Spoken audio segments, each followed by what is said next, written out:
नगरसेविका सेहर शेखचा माफीनामा मात्र इम्तियाज जलील यांनी तेच चिथावणीखोर वक्तव्य करत वाद वाढवला। येत्या काळात महाराष्ट्रात हिरवा रंग पसरवू, जलील यांचं भाष्य।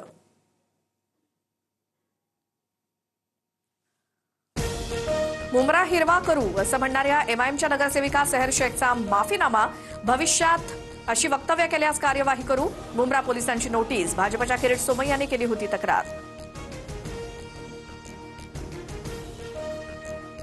राज ठाकरे महाराष्ट्राचा राजा आहे का? जबरदस्ती चालणार नाही, बिहार भवन थांबवण्याची कुणाची ताकद नाही, मंत्री अशोक चौधरींचं मनसेला आव्हान।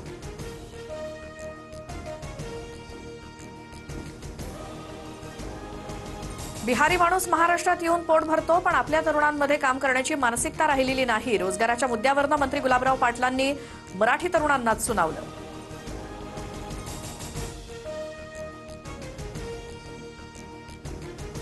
इतक्या वर्षांपासून मराठी माणसाच्या जीवावर निवडून येत आहे, सत्तेच्या लाचारीसाठी मराठी माणसाला दुय्यम समजू नका, मनसेच्या अविनाश अभ्यंकरांचा गुलाबराव पाटलांवर पलटवार। डोंबिवली पालिकेची मराठी तरुणीच्या स्टॉलवरती कारवाई, राज ठाकरेंकडून प्रकरणाची दखल, आयुक्तांशी चर्चा करणार मनसे पदाधिकारी पाठीशी, अविनाश जाधव यांचं तरुणीला आश्वासन। तुझ्या स्टॉलची गाडी तोडून फोडून टाकू म्हणणाऱ्या मनपा अधिकाऱ्याला डोंबिवलीतील मराठी तरुणी नडली। महाराष्ट्र आमचा, पहिला हक्क आमचा, एकता सावंत हिनं सुनावलं। मुंबईच्या नवीन महापौरांची निवड फेब्रुवारी महिन्यात होणार। भाजप आणि शिंदेंकडून अद्याप नगरसेवकांची गट नोंदणी नसल्यामुळे निर्णय लांबणीवर। शिंदे रुसून बसले, रुसलेल्या सुनबाईंच्या सारख्या दिल्लीला चक्रा, बहुतेक गटस्थापनेचा मुहूर्त घटस्थापनेपर्यंत पुढे जाऊ शकतो। मुंबईच्या महापौरपदावरून राऊतांची शिंदेंवर टीका। संजय राऊत राहुल गांधींची नवरी झालेत, काँग्रेसची नवरी असणाऱ्यांनी इतरांना सासू बोलू नये। भाजपचे नगरसेवक नवनाथ बन यांचा राऊतांवरती पलटवार।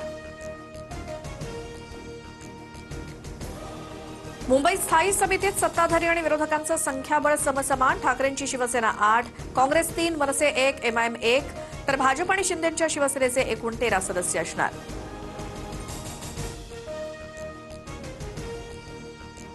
दोन्ही राष्ट्रवादीचं विलीनीकरण जवळपास झाल्यातच जमा, दोन्ही राष्ट्रवादी घड्याळावरती लढणार अशी माहिती। अजित पवार आणि शरद पवारांसह महाविकास आघाडीमध्ये येतील, राऊतांचा दावा।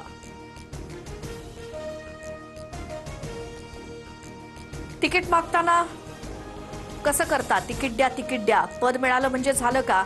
आम्ही रक्ताचं पाणी करून सभेला येतो आणि कार्यकर्तेच गायब असतात, अजित पवारांनी गैरहजर कार्यकर्त्यांना झापलं।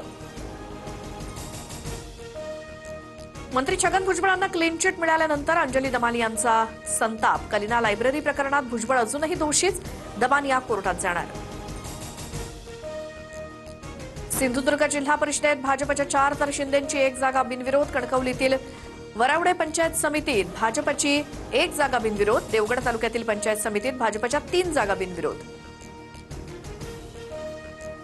सोलापुरातल्या बार्शीत जिल्हा परिषदेत दोन्ही शिवसेना एकत्र, ठाकरेंच्या दिलीप सोपल यांच्या पोस्टरवरती उद्धव ठाकरेंसोबत शिंदे, अजित पवार आणि शरद पवारांचा फोटो, तर अस्तित्व टिकवण्यासाठी युती असं म्हणत जयकुमार गोरेंची टीका। ओशिवरा परिसरात गोळीबार केल्याप्रकरणी कमाल खानला 27 तारखेपर्यंत पोलीस कोठडी। ओशिवरामध्ये कमाल खानकडून स्वतःचा परवाना असलेल्या बंदुकीतनं गोळीबार। जळगावच्या सराफ बाजारात सोनं आणि चांदीच्या दरात मोठी वाढ, सोनं 3,200 तर चांदी 15,000 महागली। जीएसटीसह सोनं 1,62,946 रुपये तर चांदीसाठी प्रति किलो 3,50,200 रुपये मोजावे लागणार।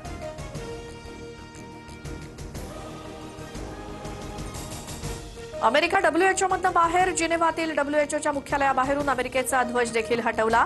कोरोनात डब्ल्यूएचओनं केलेल्या चीनच्या पाठराखणीमुळे ट्रम्प नाराज।